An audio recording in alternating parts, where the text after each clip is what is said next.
Recording की तरफ।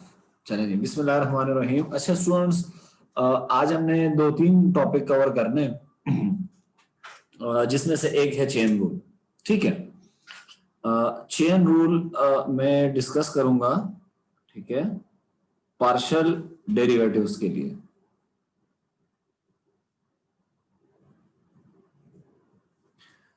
अच्छा फर्ज कर लेते हैं, अच्छा पार्शियल डेरिवेटिव कब लेते हैं ये हम पहले भी डिस्कस कर चुके हैं। फर्ज करें आपके पास एक फंक्शन है जो x पे भी डिपेंड कर रहा है और y पे भी, यानी ये जो फंक्शन f है ये एक के बजाय दो वेरिएबल पर डिपेंड कर रहा है या दो से ज्यादा पे कर रहा है। तो ऐसी सूरत में जब आप डेरिवेटिव लेंगे तो आप ऑर्डिनरी डेरिवेटिव नहीं ले सकते हैं। ठीक है, ऐसी सूरत में जब आप इसका डेरिवेटिव लेंगे, मिसाल के तौर पे आप x के लिहाज से लेंगे तो उसे लिखेंगे यूं partial f over partial x, और अगर y के लिहाज से लेंगे तो partial f over partial y। और जब x के लिहाज से डेरिवेटिव लेंगे तो उसका तरीका ये होता है कि कीप y कांस्टेंट, ये हम पहले डिस्कस कर चुके हैं, जस्ट मैं रिव्यू कर रहा हूं। और जब y के लिहाज से लेंगे तो कीप x कांस्टेंट। ठीक है, तो फर्ज कर लेते हैं कि हमारे पास एक वेरिएबल है z, लेट, और ये जो वेरिएबल z है ये बेसिकली फंक्शन है x और y का। ठीक है, तो जहां क्वेश्चन हो वहां पूछ लिया करें। ठीक है, बजाय कि मैं बार बार पूछूं कि एनी क्वेश्चन, तो आप लोग खुद ही बस पूछ लिया करें। ठीक है, मेरे ख्याल से माइक के मैंने सब ऑन किए हुए हैं। ठीक है, तो आप पूछ सकते हैं। 12, तो z फंक्शन है x और y का। फर्दर क्या हो रहा है कि फर्दर हम सपोज करते हैं कि ये जो x है ये डिपेंड कर रहा है खुद t पे, किसी एक और वेरिएबल पे, और y भी डिपेंड करता है एक और वेरिएबल पे। ठीक है, y is a function of t। तो हम क्या देख रहे हैं कि z क्या चीज है, z एक डिपेंडेंट वेरिएबल है। ठीक है, z डिपेंड कर रहा है किस पे, x और y पे। इसके लिए मैं जरा ट्री डायग्राम बना रहा हूं। एक कॉन्सेप्ट होता है ट्री डायग्राम का, इससे चीजें बहुत क्लियर हो जाएंगी। ठीक है, फर्ज कर लेते हैं कि ये सबसे टॉप पे आप लिखते हैं डिपेंडेंट वेरिएबल z। ठीक है, ये z है, z डिपेंड किस पे कर रहा है, दो वेरिएबल्स पे, x और y पे। तो इससे दो ब्रांचेस हम निकालेंगे। ठीक है, एक ब्रांच पे x लिख देंगे, दूसरे ब्रांच पे y लिख देंगे। अब x खुद किस पे डिपेंड कर रहा है, t पे, तो इससे एक और ब्रांच निकल आएगी, x कर रहा है t पे डिपेंड और y कर रहा है भी t पे डिपेंड। तो अब कहना मैं क्या चाह रहा हूं कि जब भी फर्ज करें ये आपका डिपेंडेंट वेरिएबल है, ये एक्स वाई पर डिपेंड कर रहा है, ये जो एक्स वाई है ये कौन सा वेरिएबल है,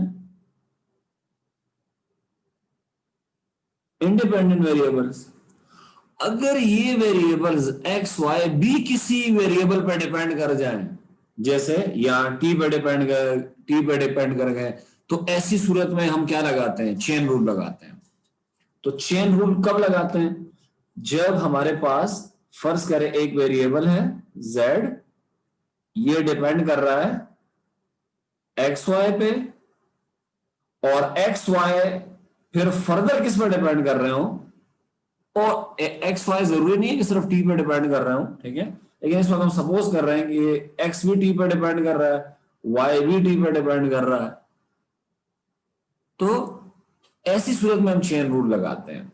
अब जरा एक इंटरेस्टिंग चीज आप नोट करें कि z डिपेंड कर रहा है एक्स वाई पे।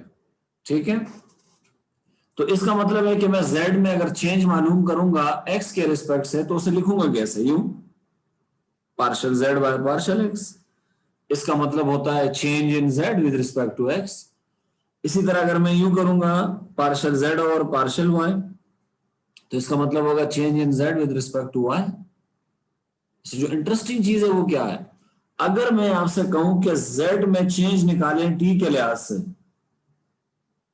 तो क्या इसकी सेंस बनती है? ये चेक करते हैं हम यहां पे। देखें, z फंक्शन है एक्स वाई का, तो z डायरेक्टली डिपेंड कर रहा है एक्स वाई पे, लेकिन क्या मैं यूं लिख सकता हूं इसको, z is equal to F, X भी किस पे डिपेंड कर रहा है, टी पे, तो यूं लिखूंगा X of T comma Y of T. इसको देख के क्या फीलिंग आ रही है? इसको देख के ये फीलिंग आ रही है कि z भी किस पे डिपेंड कर रहा है, t पे। क्यों? क्योंकि जब t चेंज होगा तो x चेंज होगा, x चेंज होगा तो z चेंज होगा। तो इसका मतलब है कि इनडायरेक्टली z किस पे डिपेंड कर रहा है, t पे डिपेंड कर रहा है। तो इसका मतलब है कि मैं z में चेंज निकाल सकता हूं किसके लिहाज से, t के लिहाज से। ठीक है, तो अब हम इसको जरा और तरह से देखते हैं। z जो है, ये z, इससे डायरेक्टली कितनी ब्रांचेस निकल रही हैं, 2। इसका मतलब है z 2 वेरिएबल एक्स वाई पर डिपेंड कर रहा है। ठीक है, अच्छा, x से कितनी ब्रांचेस निकल रही है, 1, y से कितनी निकल रही है, 1, और दोनों ब्रांचेस के एंड पे मैंने t लिख दिया। इसका मतलब है x और y जो है ये किस पे डिपेंड कर रहे हैं, ये t पे कर रहा है और ये भी t पे कर रहा है, और z डायरेक्टली किस पे डिपेंड कर रहा है, x और y पे। ये हमारी टी डायग्राम है। अब अगर आपसे कोई कहे कि z में चेंज निकालो t के लिहाज से, तो मैं जब बच्चों को समझाता हूं ना, तो जब हम इसको इस तरह समझने की कोशिश करेंगे तो आप लोगों के लिए चेन रूल लिखना बहुत आसान होगा। सबसे पहले तो ये कि चेन रूल लगाते कब है, जब फंक्शन एक्स वाई पे डिपेंड कर रहा है और एक्स वाई फर्दर और वेरिएबल्स पे डिपेंड कर रहे हो, तो समझो कि चेन रूल लगेगा। ठीक है जी। अच्छा जी,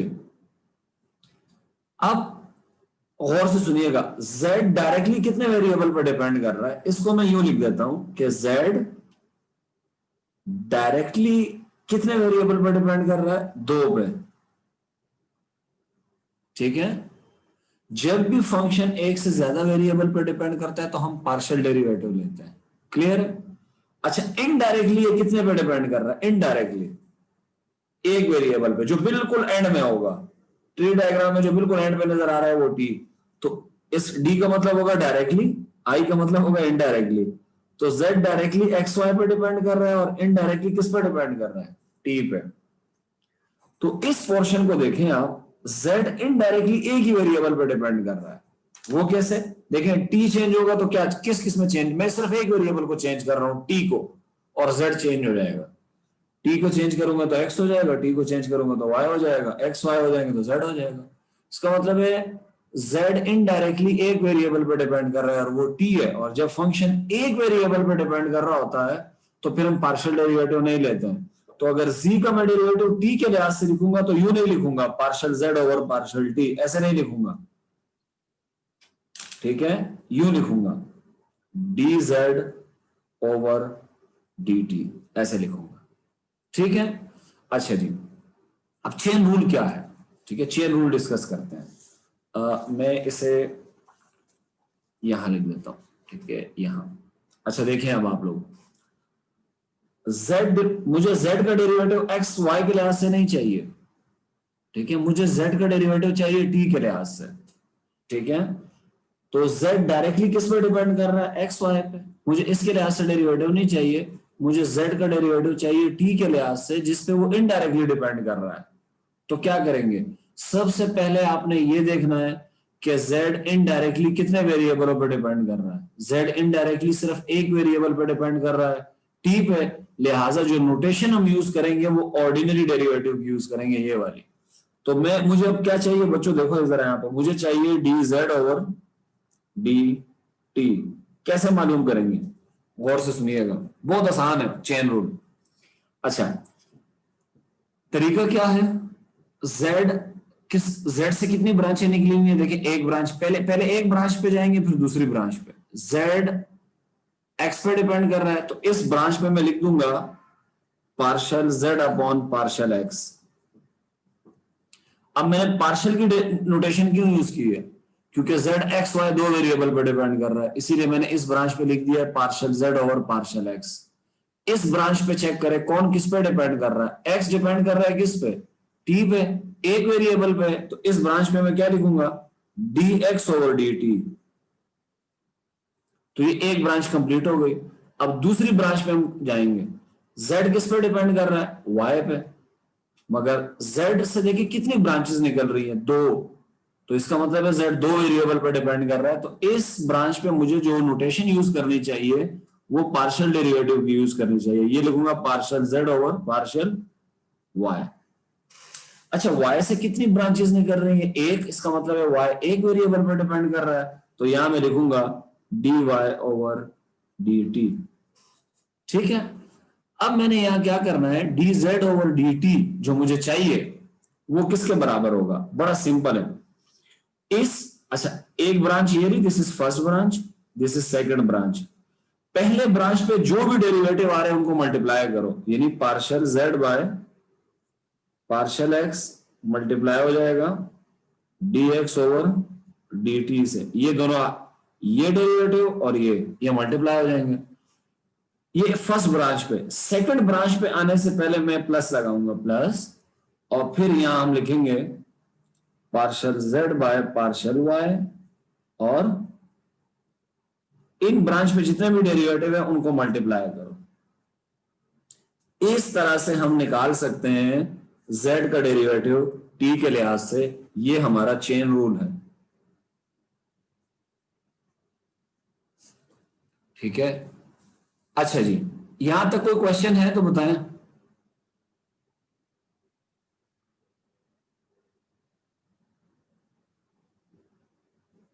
हाँ जी, कोई क्वेश्चन?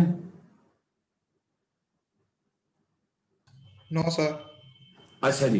अच्छा, जब जैसे जैसे ये एग्जांपल्स बढ़ेंगी ना, आप देखेंगे कि क्लियरिटी और होती जाएगी। ठीक है। अच्छा जी, अब हम एक और एग्जांपल लेते हैं। ठीक है। सपोज कर लेते हैं कि हमारे पास एक फंक्शन है और वो फंक्शन है, सेकंड एग्जांपल, सपोज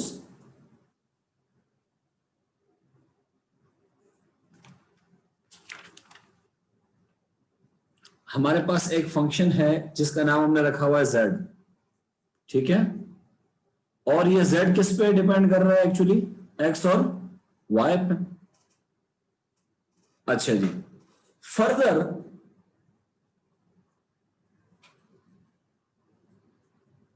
जो x और y है वो किस पे डिपेंड कर रहे हैं, देखते हैं। x जो है वो डिपेंड कर रहा है u और v पे, और y भी डिपेंड कर रहा है u और v पे। अच्छा, ये नोटेशन है जस्ट। ठीक है।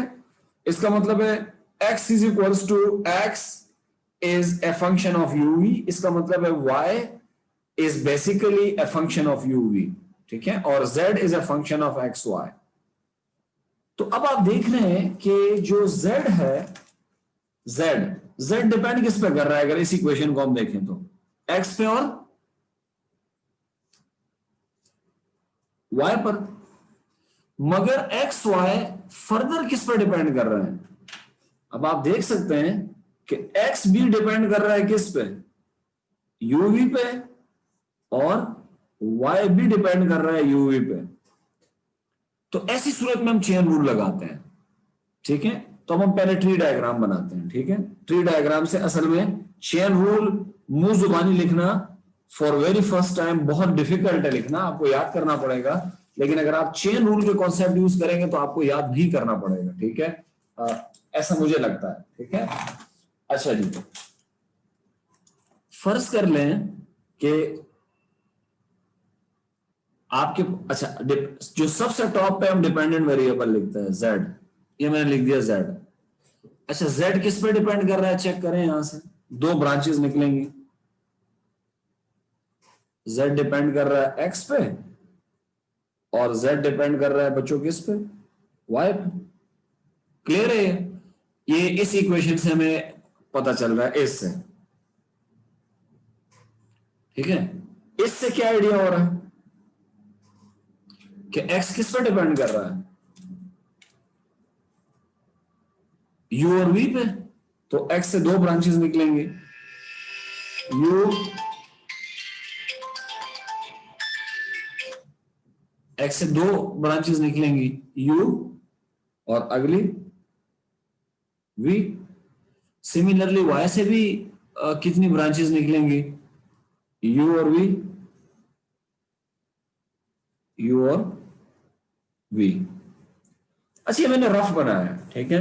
ज्यादा बेहतर तरीका बनाने का यही है, ठीक है। इस तरह भी चलेगा, कोई इशू नहीं है, लेकिन ज्यादा बेहतर तरीका ये है कि टॉप पे आप जेड लिखें, जेड से निकली दो ब्रांचेस इस तरह से, जेड डिपेंड कर रहा है एक्स पे, वाई भी डिपेंड और वाई पे, ठीक है। फिर फर्दर वाई, एक्स, एक्स फिर further this, this x depend कर रहा है यू पे, वाई डिपेंड कर रहा है एक्स सॉरी वी पे, इस तरह वाई डिपेंड कर रहा है यू पे और वी पे। ये आपकी ट्री डायग्राम है, ठीक है, जो कि बहुत सिंपल है, ठीक है, ट्री डायग्राम। इस ट्री डायग्राम से अच्छा अब मुझे चाहिए क्या, मुझे z किस पे डिपेंड कर रहा है, एक्स वाई पे, लेकिन मुझे z का डेरिवेटिव एक्स वाई के लिहाज से नहीं चाहिए, मुझे z का डेरिवेटिव चाहिए u v के लिहाज से। तो सबसे पहला क्वेश्चन ये आएगा जहन में कि क्या z u v पे डिपेंड करता है, तो हम कहेंगे यस, मगर इनडायरेक्टली कर रहे हैं ना, थोड़ा सा सोचना पड़ेगा। देखिए आप यहाँ u और v को चेंज करेंगे, उससे x चेंज होगा और y भी चेंज होगा, और x y चेंज होंगे तो उससे z भी चेंज होगा। तो इससे ये आइडिया हो रहा है कि u v को चेंज करने से z चेंज हो रहा है। चूंकि u v के चेंज करने से z चेंज हो रहा है, इसका मतलब है z जो है, z डिपेंड कर रहा है किस पे, u और v पे, मगर इनडायरेक्टली, ठीक है। ये मैंने ऐसे एक लफ्ज यूज कर लेता हूं, बच्चों के लिए जरा आसान हो जाता है, ठीक है। इनडायरेक्टली, डायरेक्टली तो वो नजर आ रहा है कि किस पे कर रहा है, एक्स वाई पे। तो जब भी आपको z का डेरिवेटिव चाहिए हो उन वेरिएबल के लिहाज से जिन पे वो इनडायरेक्टली डिपेंड कर रहा हो, तो फिर ऐसी सूरत में हम फिर चेन रूल लगाते हैं। तो मुझे z का डेरिवेटिव किसके लिहाज से चाहिए, u के लिहाज से और v के लिहाज से। अच्छा, यहां भी एक बड़ी इंटरेस्टिंग बात है, z डायरेक्टली कितने वेरिएबल पर डिपेंड कर रहा है, x और y पे, तो z is a function of x y। तो जब मैं z का डेरिवेटिव x के लिहाज से या y के लिहाज से लूंगा तो मुझे पार्शियल डेरिवेटिव लेना पड़ेगा यहां पे। तो मैं लिखूंगा इस ब्रांच पे partial z over partial x, और इस ब्रांच पे मैं क्या लिखूंगा, partial z by partial y। अब x से कितनी ब्रांचेस निकल रही हैं, दो, तो इसका मतलब है x अब डिपेंड कर रहा है u और v पे। अब x भी दो वेरिएबल पे डिपेंड कर रहा है और y भी दो वेरिएबल पे डिपेंड कर रहा है। तो इसका क्या मतलब है कि मुझे x कभी जब डेरिवेटिव अब मैं यहां इन दो ब्रांचेस पे लिखूंगा तो मैं पार्शियल डेरिवेटिव लिखूंगा। तो इस ब्रांच पे क्या आएगा, partial x over partial u, इस ब्रांच पे क्या आएगा, partial x over partial v, इस ब्रांच पे क्या आएगा, y का डेरिवेटिव u के लिहाज से, चूंकि इस ब्रांच पे u है तो ये आएगा partial y over partial u, इस ये ब्रांच v पे खत्म हो रही है तो यहां पे आएगा partial v by y by partial v। ये आपने ट्री डायग्राम बना ली, ठीक है। अब मुझे z का डेरिवेटिव चाहिए u के लिहाज से और v के लिहाज से, ठीक है। तो मैं इस तरह से नहीं लिखूंगा, ये गलत हो जाएगा। क्यों, क्योंकि z डिपेंड कर रहा है u पे नहीं, u और v दो वेरिएबल पे इनडायरेक्टली। तो अब मैं ये वाली नोटेशन यूज नहीं करूंगा, मैं अब पार्शियल डेरिवेटिव वाली नोटेशन यूज करूंगा, ठीक है। तो अब मुझे चाहिए z का डेरिवेटिव u के लिहाज से और मुझे z का डेरिवेटिव चाहिए v के लिहाज से।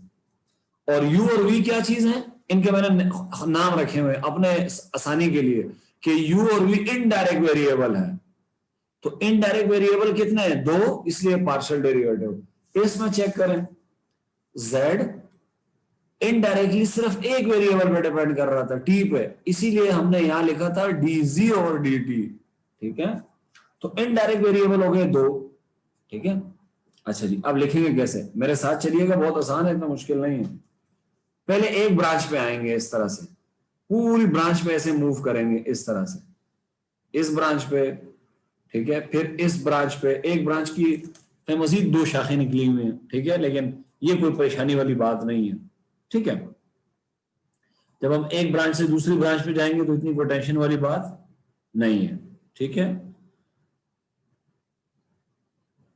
अच्छा जी, अब मुझे z का डेरिवेटिव चाहिए u के लिहाज से, तो मैं z से शुरू करूंगा और u तक आऊंगा। तो पहले z से मैंने स्टार्ट किया, ये मैं आ रहा हूं यहां तक, तो यहां कौन सा डेरिवेटिव लिखा हुआ है, दिस, तो ये लिख दूंगा partial z by partial x। यहां पहुंच गया।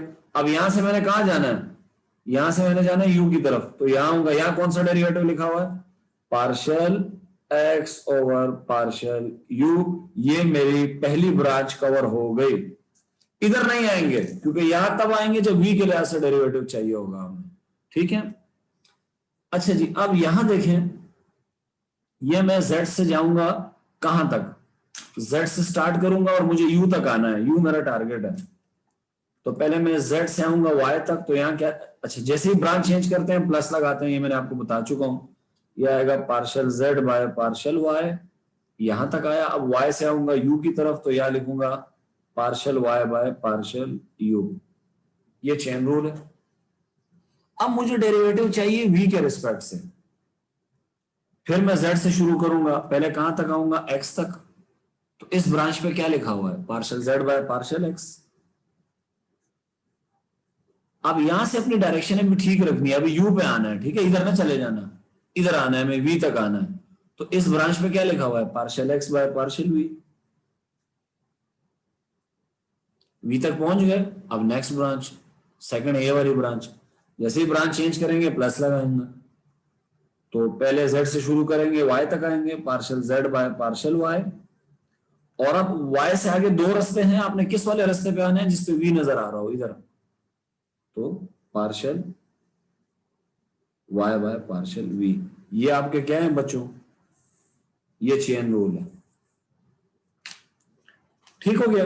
तो ये आपका सिंपल चेन रूल है, ठीक है, और इसको अब हम यूज करेंगे जी। यहां तक कोई क्वेश्चन है तो फिर हम आगे करते हैं क्वेश्चन।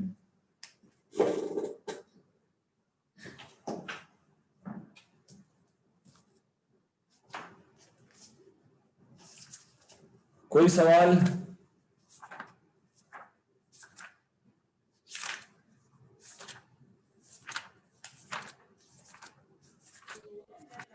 सर। जी सर। सर ये एक बार दोबारा बता दें कि जिस तरह z जो है वो u और v पे इंडायरेक्टली डिपेंड कर रहा है, तो हम ऑर्डिनरी डेरिवेटिव नहीं लेंगे जिस तरह पिछले पेज नहीं नहीं नहीं नहीं नहीं नहीं नहीं, z जो है इनडायरेक्टली कितने पे डिपेंड कर रहा है, इनडायरेक्टली 2 पे। 2 पे। तो जब फंक्शन एक से ज्यादा वेरिएबल पे डिपेंड कर रहा होता है फिर हम कौन सा डेरिवेटिव लेते हैं, पार्शियल। ठीक इसीलिए हमने यहाँ पार्शियल लिखा हुआ। ठीक है। ठीक है सर। ठीक हो गया। ठीक है सर। अभी हम एग्जाम्पल्स करेंगे ना और क्लियर हो जाएगा, ठीक है। चलिए जी, पहले एग्जाम्पल करते हैं और एग्जाम्पल करते हैं, ठीक है। अच्छा जी, ये देखें एग्जाम्पल 1, 2 एग्जाम्पल्स कराऊंगा, ठीक है, और उससे बिल्कुल क्लियर हो जाएगा। z is equals to if cos y over x। अच्छा, मुझे यहां से बताएं z किस पे डिपेंड कर रहा है,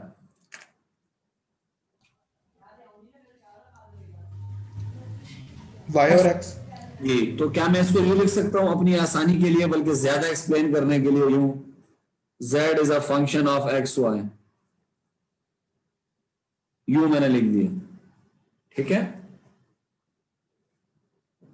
अच्छा, आगे क्या दिया हुआ है, आगे दिया हुआ है फर्दर x जो है वो बराबर है u स्क्वायर माइनस वी के, और y बराबर है u प्लस एक्सपोनेंशियल v के। चले जी, अब बताएं यहां पे x किस पे डिपेंड कर रहा है,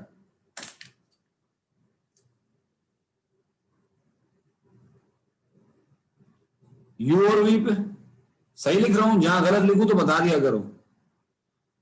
और y किस पे डिपेंड कर रहा है? u और v पे। ठीक है, तो ट्री डायग्राम बना लें जी। ठीक है, ट्री डायग्राम बना लेते हैं। ठीक है, सेशन भी इधर खत्म हो रहा है जूम वाला। ट्री डायग्राम बना लेते हैं। ट्री डायग्राम, ये हमारा है z। z किस पे डिपेंड कर रहा है जी? x पे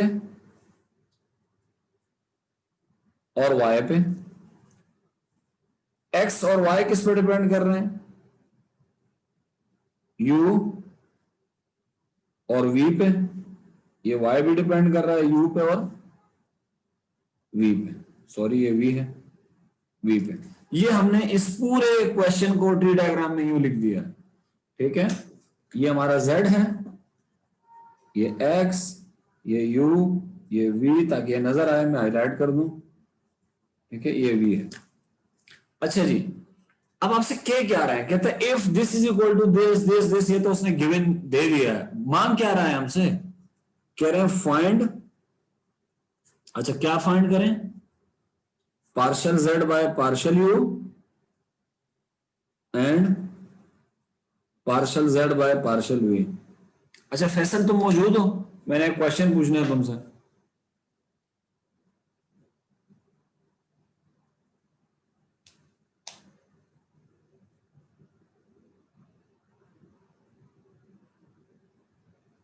अच्छा फैसल नहीं है। आतिफ तुम बताओ कि अगर मुझे z का डेरिवेटिव चाहिए हो x और y के लिहाज से, तो क्या मुझे चेन रूल लगाना चाहिए? सर पहले तो क्योंकि z x और y दो वेरिएबल पे डिपेंड कर रहा है तो पार्शियल डेरिवेटिव लेंगे। हाँ, तो क्या मुझे चेन रूल लगाना चाहिए अगर मुझे partial z over partial x मालूम करना हो या partial z over partial y मालूम करना हो?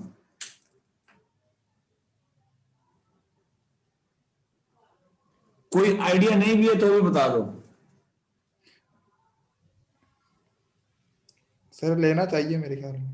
नहीं लेना चाहिए, क्योंकि अगर मुझे z का डेरिवेटिव x के लिहाज से लेना चाहिए तो मैं डायरेक्ट ही ले लूंगा। वो तो डायरेक्ट ही डिपेंड कर रहा है x पे। चेन रूल उस वक्त लगाते हैं जब आपको डेरिवेटिव निकालना हो उन वेरिएबल के लिहाज से जिस पे वो इनडायरेक्टली डिपेंड कर रहा हो। z डायरेक्टली किस पे डिपेंड कर रहा है बोलो यहां पे? x और y। तो x y के लिहाज से अगर आप डेरिवेटिव ले लेंगे, तो जैसे मैं अगर y के लिहाज से लूंगा तो क्या आएगा बताओ? x तो कांस्टेंट है, cos का डेरिवेटिव क्या होता है? माइनस साइन, तो डेरिवेटिव आ जाएगा minus sine y over x। तो सर डायरेक्टली डिपेंड कर रहा होता है उसके लिहाज से अगर डेरिवेटिव चाहिए तो चेन रूल नहीं लगाएंगे। इधर हम लगाएं, इधर चेन रूल नहीं लगाएंगे, no chain rule. Chain rule कब लगाएंगे? जब z का डेरिवेटिव निकालना हो किसके लिहाज से? उन वेरिएबल के लिहाज से जिस पर वो इनडायरेक्टली डिपेंड कर रहा हो। ठीक है, तो इनडायरेक्टली ये किस पे कर रहा है? z। चेक करो, u और v पे। v पे। तो अब z का डेरिवेटिव u के लिहाज से चाहिए और v के लिहाज से, लिहाजा यहां हम चेन रूल लगाएंगे। ठीक है, अच्छा जी। अच्छा, एक मैं मालूम करके दूंगा, दूसरा आप लोग खुद कर लीजिएगा। अच्छा, सबसे पहले हम मालूम करेंगे पार्शियल z और partial u is equal to, यहां से हम चेन रूल सीखेंगे। ठीक है, अच्छा z का डेरिवेटिव चाहिए किसके लिहाज से बताओ? u के लिहाज से। देखो ये u को मैं हाईलाइट कर रहा हूं, ये u, ये u।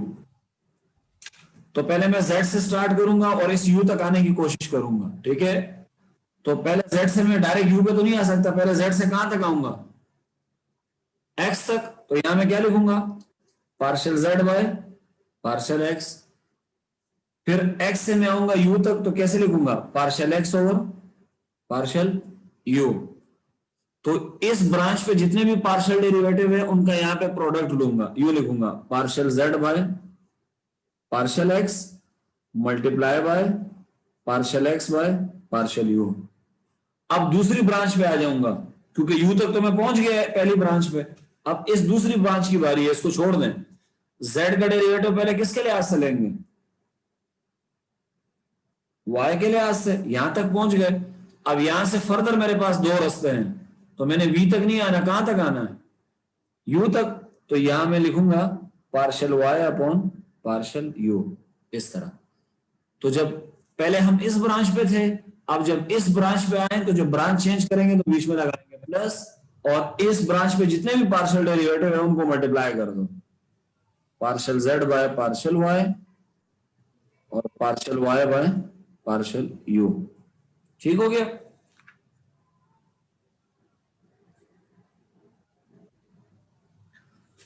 ठीक है।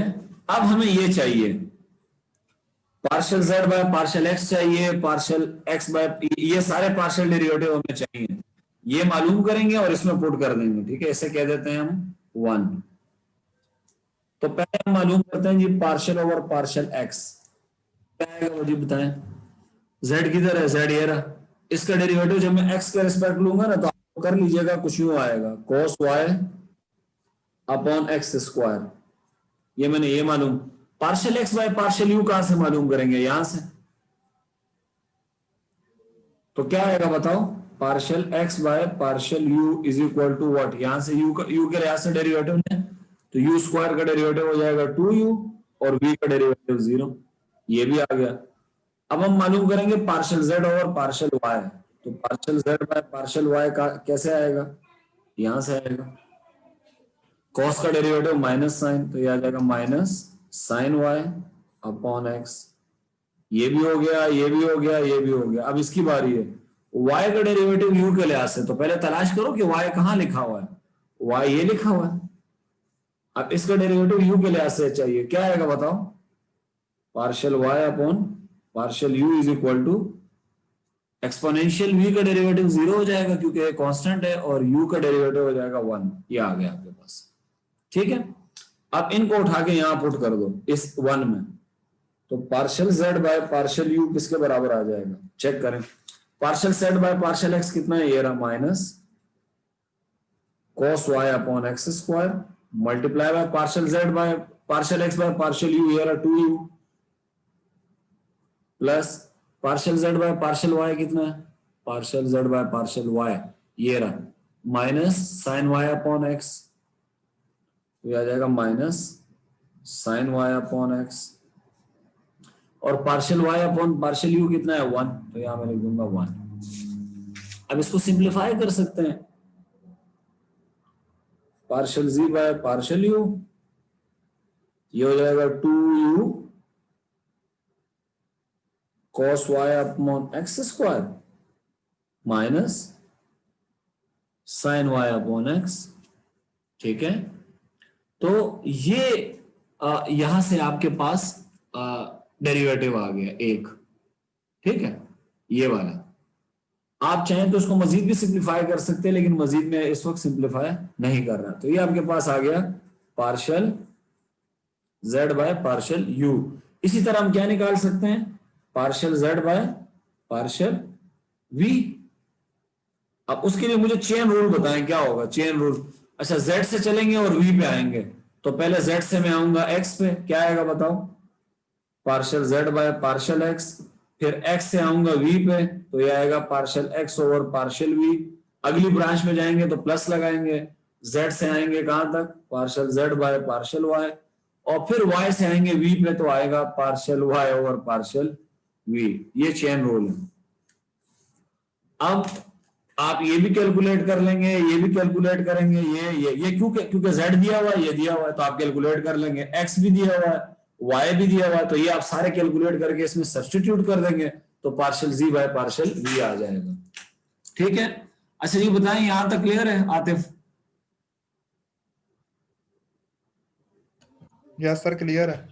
अच्छा ठीक है, मेरे ख्याल से टाइम कितना हो गया है, क्योंकि टाइम इसका सेशन भी खत्म हो जाएगा, तो मैं इस मीटिंग को एंड करके ना दूसरे से मैं दोबारा आता हूं। ठीक है, ओके सर। ओके।